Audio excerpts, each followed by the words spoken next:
Al-Fatihah. Bismillahirrahmanirrahim. Ar-Rahmanirrahim. Maliki yaumiddin. Iyyaka na'budu wa iyyaka nasta'in.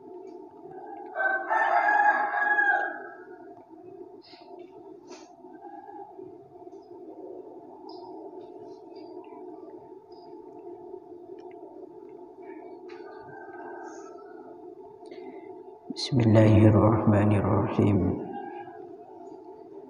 Faqad qala al-mu'allif rahimahullahu ta'ala wa nafa'na bihi wa bi'ulumihi wa bi barakatihi fid dharain amin. Allahumma amin. Bismillahirrahmanirrahim. Wal maqalatu utawi dawuh as-saminatu kang kaping 8 iku anil A'masy dan riwayataken saking al-Imam A'masy. Ismuhu utawi jenenge A'masy iku Sulaiman bin Mahran, Sulaiman bin Mahran al-Kufiyyu kang bangsa Kufah. Radhiyallahu ta'ala anhu, man utawi sapa wonge iku kana lamun ana apa ra sumalihi pokoke bondone man, apa ra sumalihi pokoke bondone man iku at-taqwa. Kalat moko apes opo al-alsunu piro-piro lesan an wasfi ribhi dinihi saking nyifati batine agamane man, saking nyifati batine agamane man. Wa man utawi sapa wonge iku kanah lamun ono apa ra sumalihi pokoke bondone man, apa ra sumalihi pokoke bondone man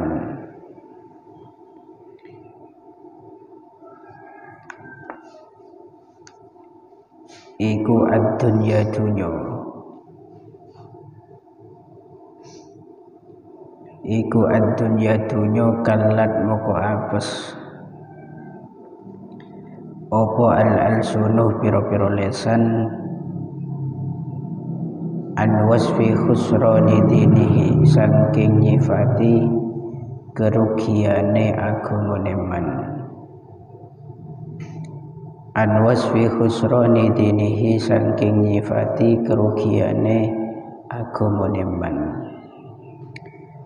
Wal makna utawi maknane iku man utawi sapa wonge iku tamassakah lamun cecekelan sapa man, iku tamassakah lamun cecekelan sapa man bimtisali awamirillahi kelawan manut piro-piro perintahe Gusti Allah Ta'ala. Itu ki wajitina bil ma'asi lan ngedoi piro-piro maksiat, wajitina bil ma'asi lan ngedoi piro-piro maksiat gambarane bi an assasa kelawan yento ndasari sapa man, bi an assasa kelawan yento ndasari sapa man af'alahu ing piro-piro kelakuane man, af'alahu ing piro-piro kelakuane man bimuwafaqati. Ini yang paling pas itu bimuwafiqati syar'i kelawan piro-piro perkara kang nocoki syariat, bimuwafiqati syar'i kelawan piro-piro perkara kang nocoki syariat ya falahu moko iku wenang kadue man atau falahu moko iku kaduwe man. Falahu moko iku kaduwe man hasanatun utawi kebagusan kasiratun kang akeh. La tuhso kang ora bisa den itung opo hasanatun. La tuhso kang ora bisa den itung opo hasanatun. Waman utawi sapa wonge iku tamassakah lamun cecekelan sapa man ala umurin ing atase pira-pira perkara mukhalifatin pira-pira kang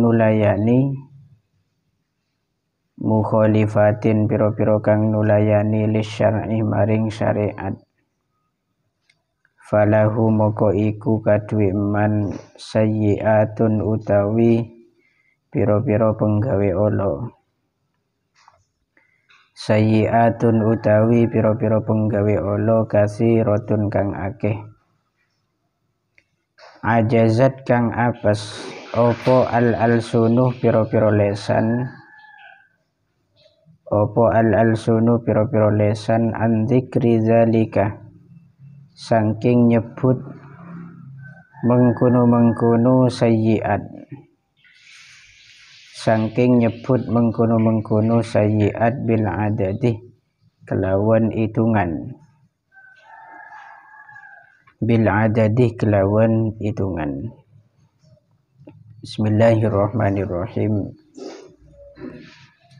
Wal maqalatus saminatuh anil a'mashi radhiyallahu ta'ala anhu. Makalah yang ke-8 yaitu diriwayatkan dari Al-Imam A'mash. Imam A'mash ini nama aslinya adalah Sulaiman bin Mahran Al-Kufi. Beliau itu berasal dari daerah Kufah, berasal dari daerah Kufah, daerah yang merupakan salah satu dari kiblatnya ulama nahwu dan sharaf.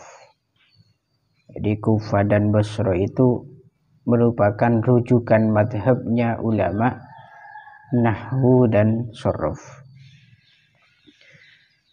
Radhiyallahu ta'ala anhu, beliau A'mash pernah mengatakan begini. Man kana ra'su malihi taqwa, barang siapa yang modal hidupnya di dunia adalah takwa. Artinya pedoman hidupnya, dasar dalam hidupnya itu takwa. Kallat al-alsunuh an wasfi ribhi dinih, maka lesan pun tidak akan mampu untuk menyebutkan keuntungan-keuntungan agamanya. Artinya keuntungan yang dihasilkan dari hidupnya yang terkait dengan agamanya. Namun jika sebaliknya, wa man kana ra'su malihid dunya, barang siapa yang modal hidupnya itu adalah dunia, patokan hidupnya, kemudian pedoman hidupnya itu wong dunya toh. Artinya hanya fokus pada persoalan dunia, maka kallat al-alsunu an wasfi khusroni dinih, lesan pun tidak akan mampu menyebutkan kerugian-kerugian dari agamanya. Muradnya bagaimana?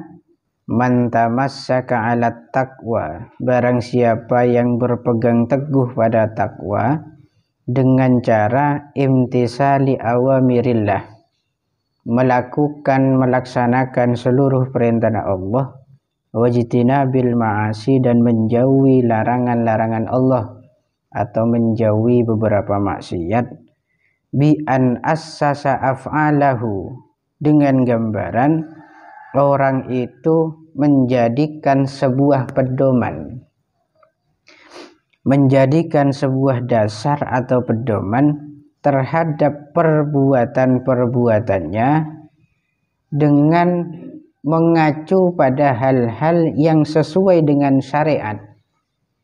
Berarti pedoman hidupnya yaitu al ilmu itu saja bagi gampangannya muwafiqatis syar'i itu ya ilmu, karena ilmu itu yang menuntun dia untuk bisa tetap berada di atas jalannya syariat. Pokok hidup berdasarkan syariat itu saja atau berdasarkan ilmu syariat, maka dia akan mendapatkan banyak kebaikan dan keberuntungan sampai-sampai tidak bisa dihitung oleh lisan. Orang ini mentakwa, intinya hidup itu takwa. Jadi apapun, jadi pegawai negeri kah, jadi guru, jadi petani, pedagang, maka dia akan mendapatkan banyak kebaikan, keberuntungan. Salah satunya ini kalau disebut, tapi sebetulnya lebih daripada ini.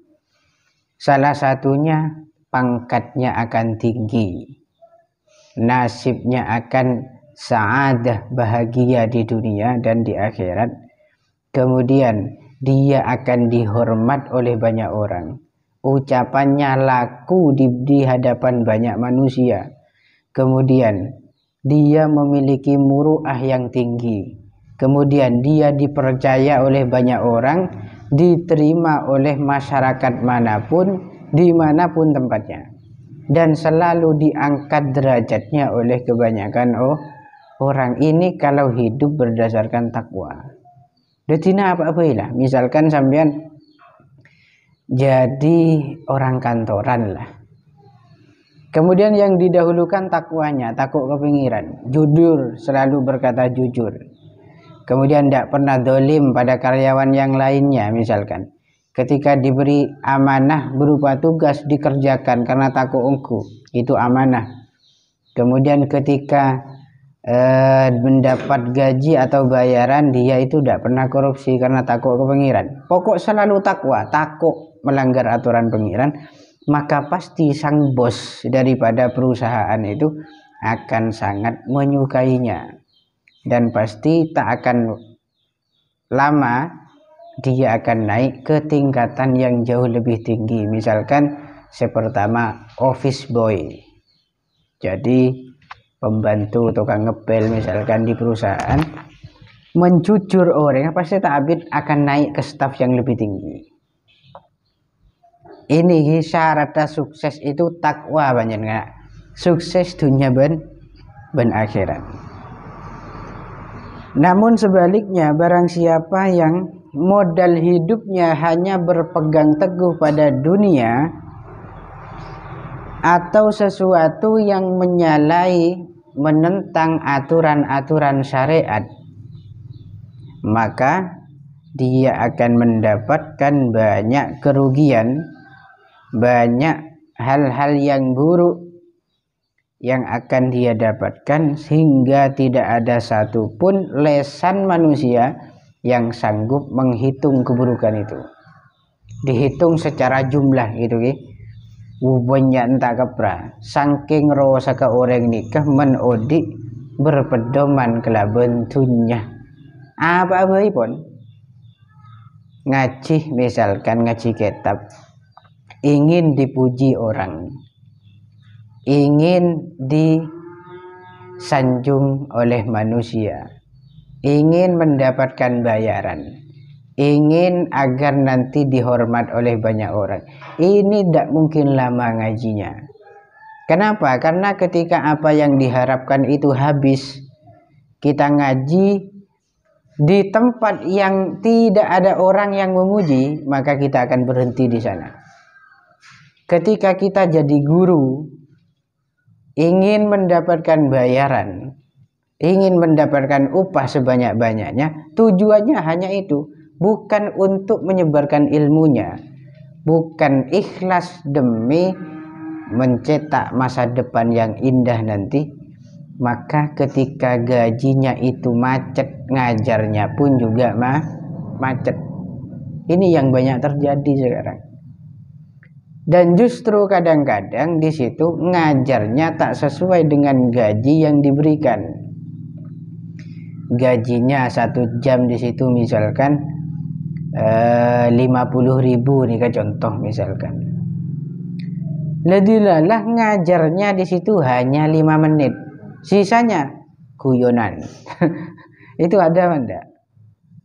Ada guru yang di situ cerita panjang, ceritanya tidak ada ilmu sama sekali, hanya sekedar pengalaman yang tidak ada ilmu di sana. Kemudian inti pelajarannya cuma 5 menit dan itu kadang nak-anak saya nulis papan.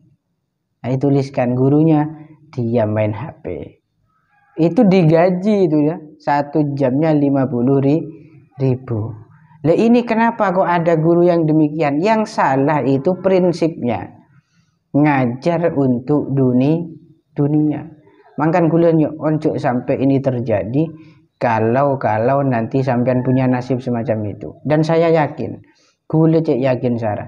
Nak santri kantoh ada potensi untuk menjadi guru, itu ada. Dan saya yakin di antara kalian pasti bersedia jadi guru. Berarti gulanya jadi guru apapun sampai entah guru ngaji, entah guru les atau guru kursus atau guru formal, cek sampai tujuan utama bejeren. Rosak ongku sampai berjuang. Lemen bejeren prei kana.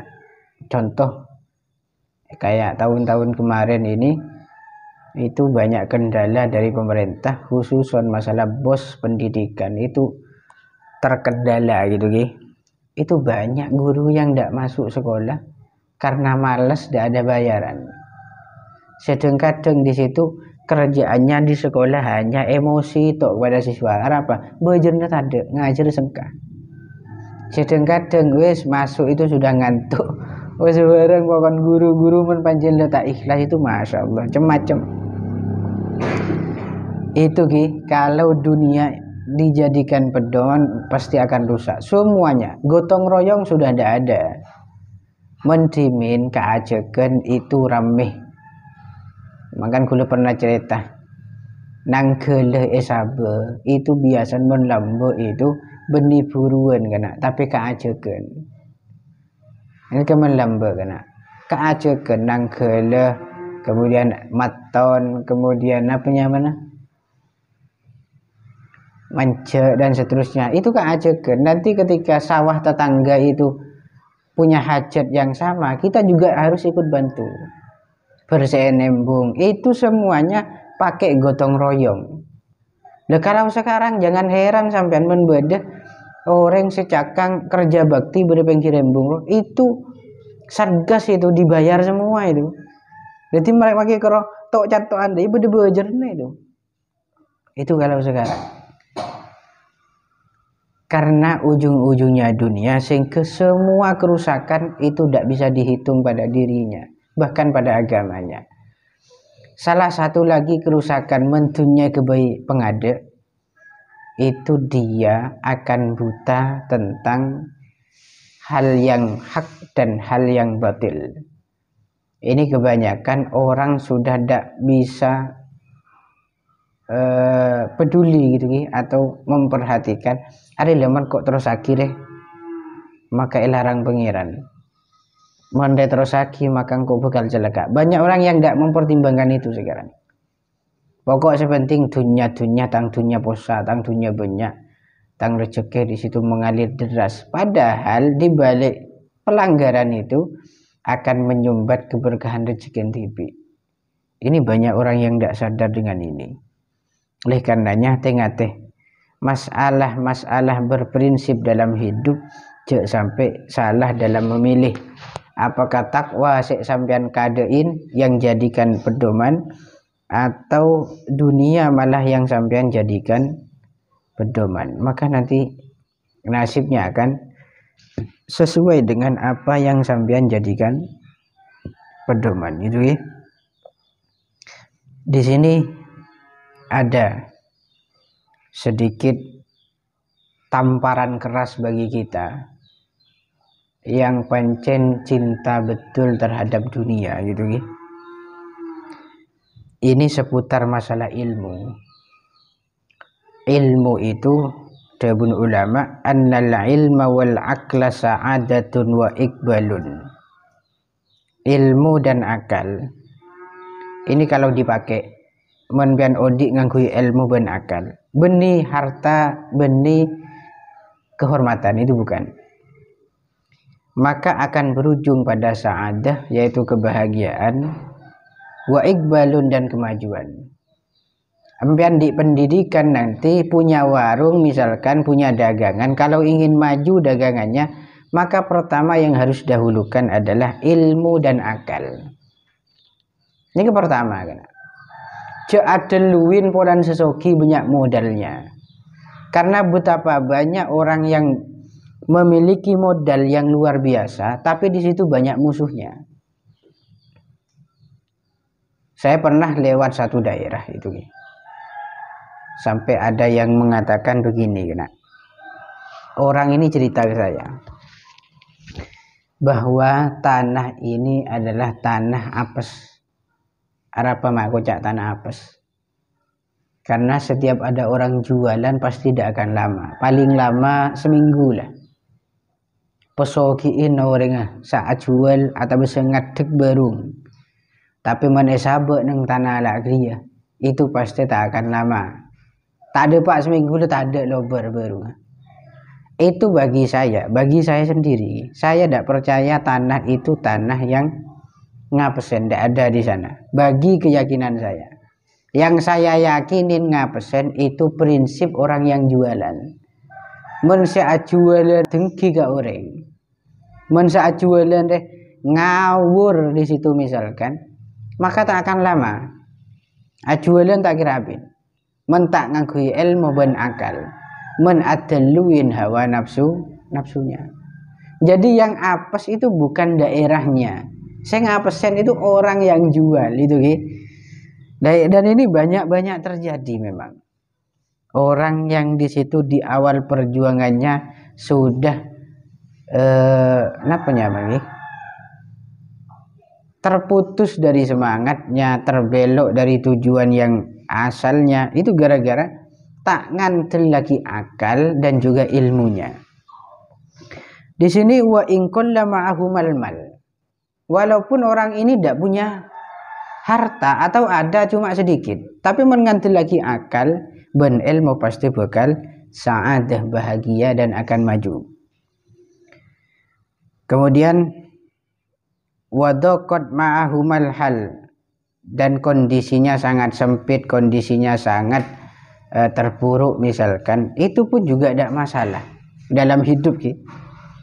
Wal jahla wal hamqa hirmani wa idbar, kebodohan dan juga ketololan, tolol, dungu atau bodoh, itu menjadi penghalang keduanya untuk bisa bahagia. Yang pertama, yang kedua menjadi faktor pemicu dia itu akan mundur dan akan tertinggal. Ini gara-gara dua hal yang berbeda. Sampean ngajar men adaluin budun sampean, tak mikir akal, tak pakai akalnya, mengadaki ngawurnya, maka di situ tidak akan maju. Walaupun memiliki harta yang banyak. Jadi harta itu ternyata tidak segala-galanya, itu ki. Wattasa'at mahuma al-hal li anna sa'ada laysat bi kasratil mal. Ini jelas. Karena kebahagiaan itu bukan disebabkan karena banyaknya harta, itu tidak. Fakam min muksirin syaqiyun, betapa banyak orang yang harta melimpah, kaya raya, tapi di situ celaka. Coba sampean pikir, banyak nabanten orang sogi ada artis yang kaya raya, di situ malah jatuh dalam kondisi yang sangat terpuruk, gara-gara kasus narkoba, gara-gara pelecehan seksual, gara-gara di situ ujaran kebencian dan seterusnya. Itu karena apa? Karena mendahulukan hartanya dulu, tidak mendahulukan akal dan ilmunya, maka bakal celaka kan. Wa mukillin sa'idin, betapa banyak orang yang fakir, orang yang tidak punya harta tapi di situ bahagia hidupnya. Contohnya, tahu sama deman, banyak contohnya seperti santri.